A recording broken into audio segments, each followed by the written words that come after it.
敲敲打打，孩童也能变身小木工。来看到八德幼儿园举办小桃子木工坊课程，让孩童亲自拿起锯子、铁锤还有钉子等工具，将校园内的废弃木头组装成实用的盒子。萌发创意的同时，更结合了环境永续教育。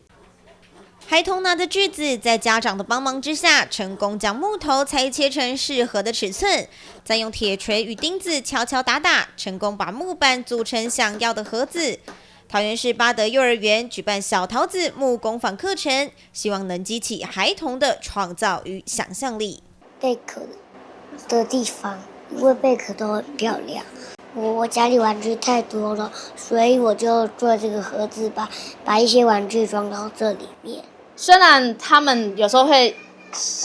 想法会很多，可是当实际要做的时候，确实是有点难的，所以我们就会再把范围再缩小，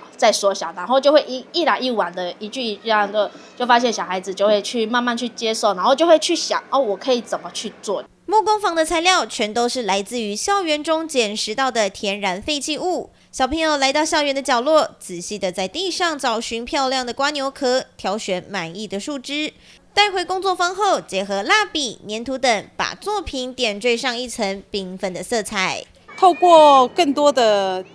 家长进来，他第一个他也可以就是了解学校的教学，然后第二个他可以在参与的过程里面，他也能够就是他也会有成就感。透过亲子共同参与，不仅拉近了彼此的距离，也让孩童在动手做的过程当中培养创造力与环保观念，也让课程变得更加生动有趣。桃园新闻梁文整中心以采访报道。